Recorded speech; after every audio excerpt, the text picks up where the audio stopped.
Welcome back, Seekers, to episode 6 of Hostile Solo.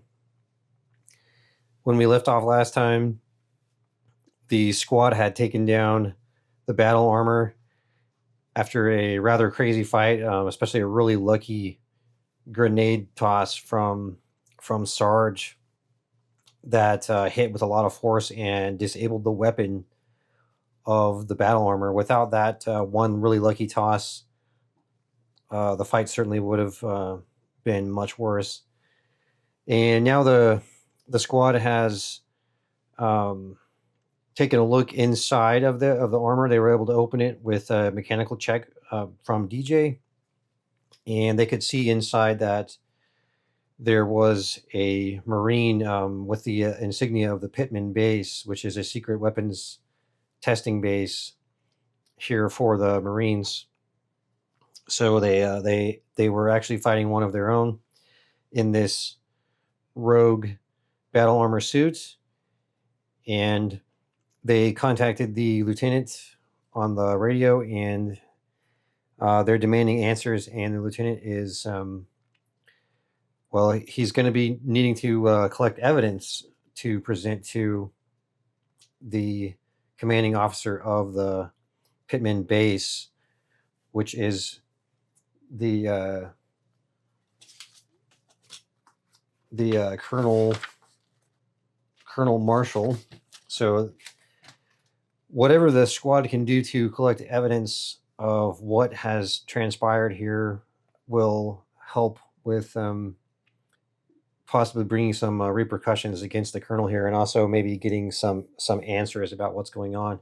So it's really important right now that they take what time they have left. Here we have on the mission clock, we're at 2 hours and 15 minutes, and the 6 hours is our maximum.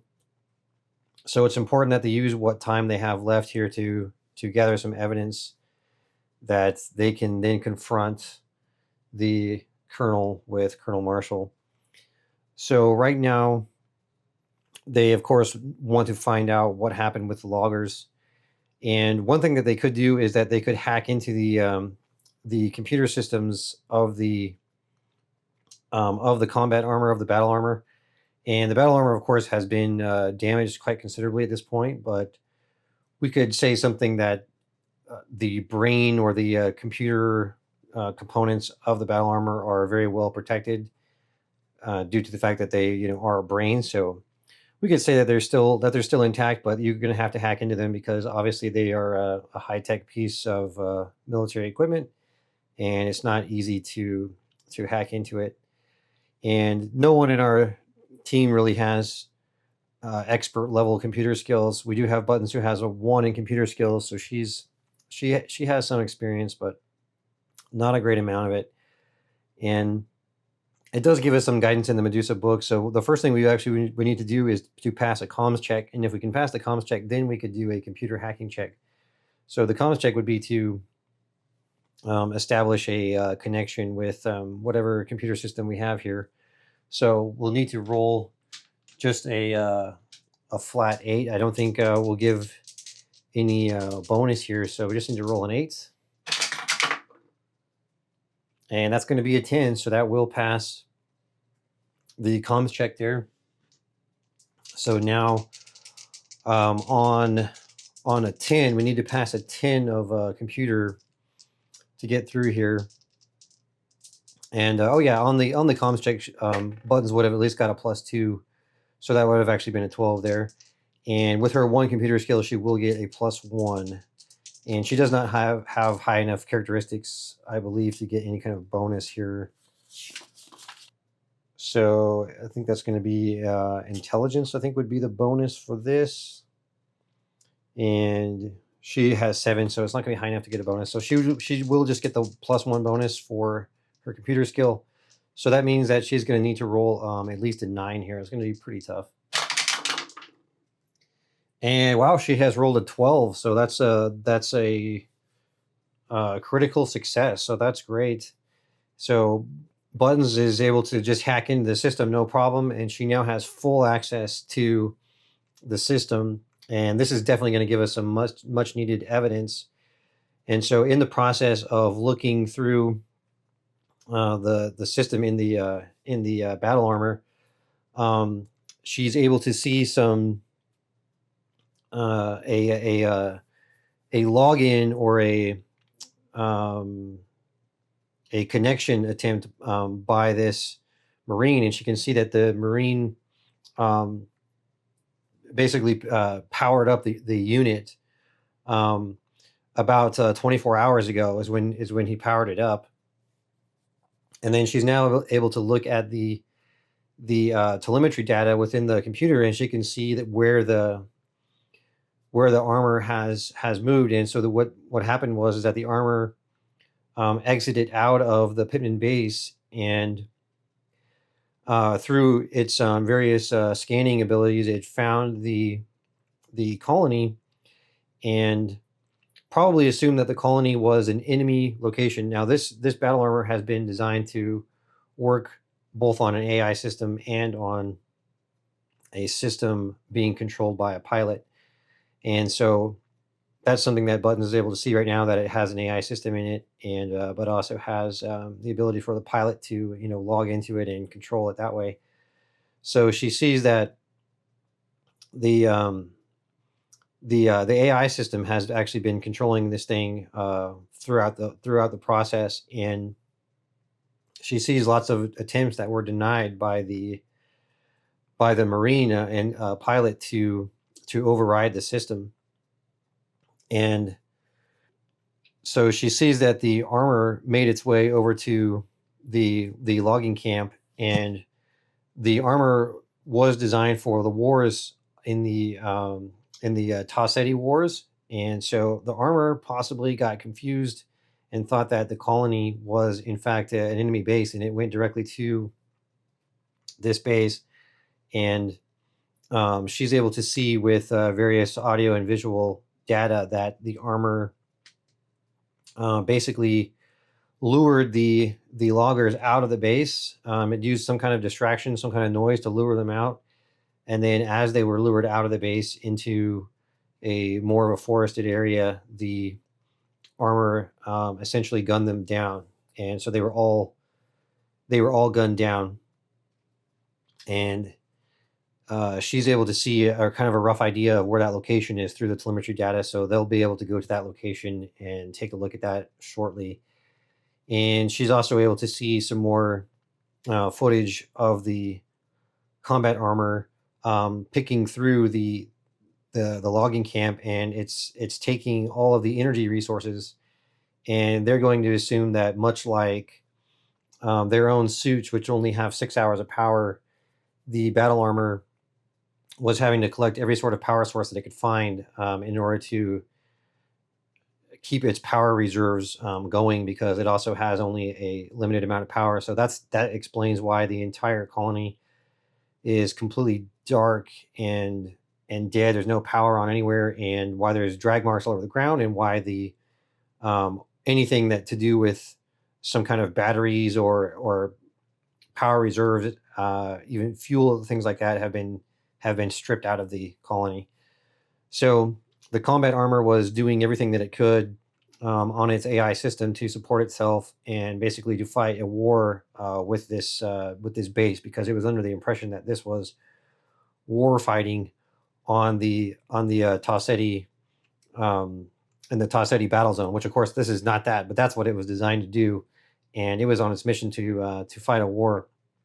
And so they had to deal with this rogue AI, and so because of Button's very good role there, they are now able to know the location of where all the bodies of the loggers are. So they're going to go there and inspect that. And actually, what I'm going to do is, to kind of abbreviate that, I'm just going to have them do a recon roll. And once again, because of Button's very good, her critical with the hacking, I'm going to give them a +2 recon roll, and also a +1 because everybody has recon. So basically, they're going to have to roll an 8, and they have a +3. And if they can pass an 8, they will be able to find further evidence at the logging camp. So let's see if we can pass an 8 here with a +3 bonus.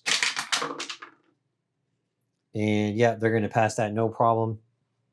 So they go to the logging camp and they find, or sorry, they go to the site in the forest where all of the loggers were lured out by the combat armor, and they see all of them there dead. They've all been shot.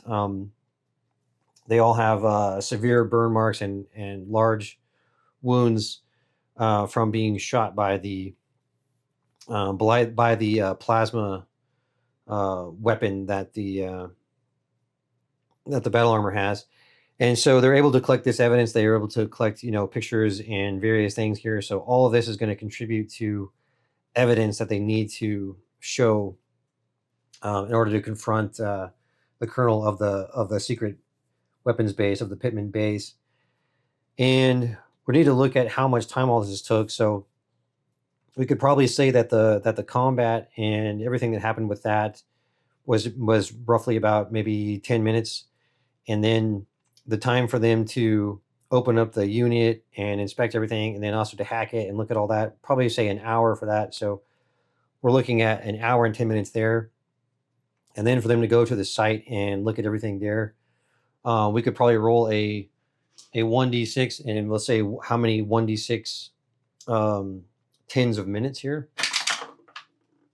So 60. So it took them another hour to go and look at the site where all the loggers' remains were at.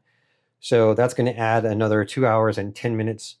So we're looking at 4 hours and 25 minutes on the mission clock now.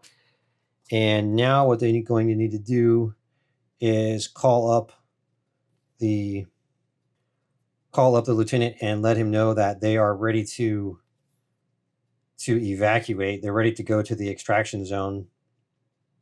And for now, the area seems to be clear. They don't appear to have any direct threats, so they can simply have the lieutenant and the pilot just kind of come down and pick them all up.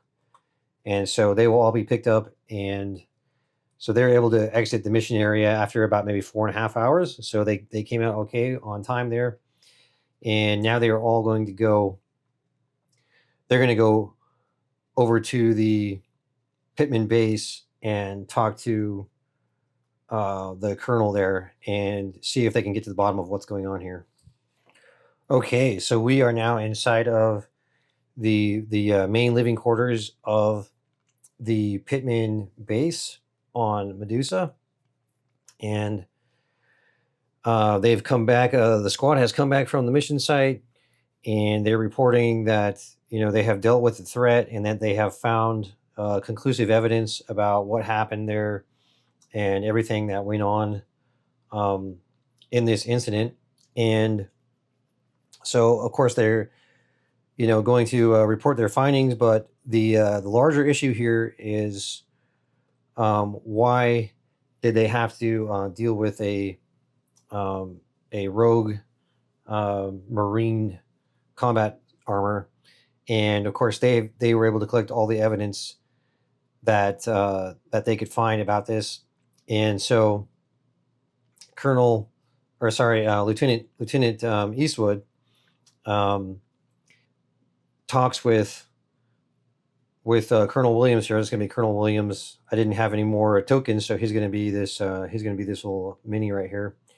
So he's talking with Colonel Williams, and he's telling them that his squad did an excellent job, and they have uncovered some very disturbing information, and they were able to survive a harrowing battle with this combat armor. And so he's sort of saying, okay, is that it? Is that all that happened? And he's being rather tight-lipped about it. Buttons tells the lieutenant, he says, okay, tell him what we found when we looked at the computer logs in the combat armor. And so he tells Colonel Marshall about the evidence that they found of the combat armor escaping out of the Pittman base, and going and basically massacring the entire logging camp as if it was fighting a war. And Colonel Marshall says, "Yeah, well, that he knew what was going on. Um, that there was a bad accident. Someone introduced a virus into their combat armor units, and they were in the process of trying to remove this virus before anything happened. And one over eager Marine decided to go ahead and do a little test run with the combat armor the day before they were supposed to do their big demonstration in their testing grounds. So he decided to take it out for a little spin, not knowing that all the units had been infected with a virus. And of course, Colonel Marshall had kept this a secret, and the virus was actually put in place by Major Jacqueline Pound, who is Colonel Marshall's attaché, and she actually informed the colonel that she had placed this virus into the combat armor, and she was suddenly having regrets about what she did, because she did this the day before the demonstration, and once the reality hit her of what might happen, she decided to go ahead and admit to the colonel what she had done. But she did this because of her resentment for Colonel Marshall. And so Major Pound has a rather checkered past, and like Colonel Marshall, they were both veterans of the Tasedi War, and they've both been through quite a lot of hell in that conflict. So they were probably a little bit overambitious with their goals for this combat armor, if not outright reckless. But as it says here, that she realizes the error of what she's done, um, but unfortunately, it was too late, because a a Marine acting alone, just going out for a joyride with the combat armor, activated it, and then of course the virus took over, and the combat armor went ballistic and decided to go attack the logging camp. And so that's where we are now. And a part of Colonel Marshall just wanted to see the combat armor in action, and so he was willing to sacrifice the lives of this squad in order to see what the combat armor could do. And of course, it didn't work out the way that he thought it would, because the combat armor was not successful in wiping out our squad. And so he admits that what he did is wrong, but he says that he did it for his country, and to try to bring an end to this horrible war that's been going on for ages and ages. And so if the lieutenant here can pass a social check here, then we will say that the marshal is going to turn himself in. And now, because we were able to basically extract the maximum amount of evidence due to Button's critical role on the hacking, I'm going to go ahead and give a +3 bonus to the roll here. So they're going to need to roll. They are going to have a -1 bonus, because the marshal has a higher skill by 1 in social, because he has 10 and the lieutenant has 9. So that +3 bonus will be reduced to a +2 bonus. So if we can roll a 6 or higher here, then the marshal is just going to turn himself in. And they've done it. They have rolled an 8. So the marshal says, "Okay, you've caught me. You have all the evidence. There's nothing I can do." But like he said, he did it all for his country and to bring an end to this war, and he doesn't regret what he did. But yeah, he's clearly in the wrong, and he's going to be carted off to military prison for his actions, his reckless actions that easily could have cost the lives of our entire squad. And Really ended up being a rather fortunate ending for the squad. Probably couldn't have gone a whole lot better for them, all things considered. And that will bring the mission to a close for this mission here on Medusa, this Marine Corps fast response mission. So I want to thank you guys all for watching, and hope you enjoyed it. It's definitely a learning experience for me, a big learning experience with dealing with narrative and setting up missions and things like that. And I think the biggest thing that I would do in the future to maybe improve how a mission like this plays is really just leaving more things up to chance and playing things more in an emergent way rather than having such a almost a railroaded adventure. Um, I think it's good to let things be left up to more random chances and different, tables and things like that that generate different outcomes that you're not going to know going into it. And so you do have to play in a little bit more of a sandboxy kind of style. But you can still of course have a kind of an overarching story, but it's just got to be quite loose and allow you to kind of play within that. So this was a little bit too tight and focused and somewhat ambitious, I think, for what I could do for my first mission here.